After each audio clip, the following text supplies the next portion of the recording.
Hiya, Renee Jones here with Pack Your Own Bag.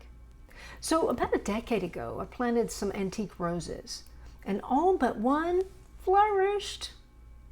In the first year or two, that one only bloomed once, and it would produce maybe 5 or 6 flowers, and they were beautiful, but I just knew something wasn't right. So I moved it about 2 feet further away from a fence so it wouldn't be in the shade quite so much. And the next year, it did better. But I just believed it had more potential. So I moved it further out again so that now it stands in the absolute middle of the bed amongst a bunch of perennials. That season, it bloomed and flourished. Then, in February, we had this snowstorm and an unusually long period of freezing weather, which is so not normal for Texas. And I lost a number of plants and perennials in that bed. But the rose lived, and it has been bursting with blooms for nearly a month now. So it took some trial and my error. It struggled through years of not doing so well, but now that it gets what it needs, it's flourishing, and it's gorgeous. For years, I wondered why I couldn't succeed with weight loss. I had created the right environment, mostly, which was part of the problem. I purchased the right foods, I exercised, I bought all the products and potions and powders that were supposed to make it work.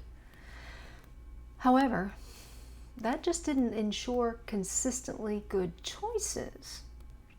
I still wasn't in quite the right spot. Close, but not quite. To make it work, I needed accountability to a person. See, I'm the type of person who will move heaven and earth to do something if you've asked me to help you, but to do it for myself, not so much. Sound familiar? We are not alone. In fact, the majority of us need external accountability to meet a goal we set for ourselves. That is the very basis of coaching. We can all research and study the information, the methodologies, find tricks and tips and the hacks. We know the basis of every nutrition plan. We know what to do. It's the doing of it that we struggle with. What prevents, what sabotages most people in their weight loss efforts is when and how we abandon what we said we would do. We get stressed or anxious or frustrated. Maybe we had a really long day or week or month or year. We want something to be soothing. And food is easy and has been our go-to for years. But wait, I said I wouldn't. And we abandon our goal for the moment. It's just how we're wired. So, how do we address that?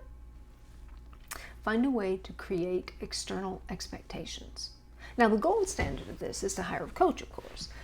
But gathering a group of friends can work if you respect their expectations of you. And see, that's the key. Your awareness of their expectations will hold you to account while you're building good habits. If you need a little help, don't hesitate to contact me.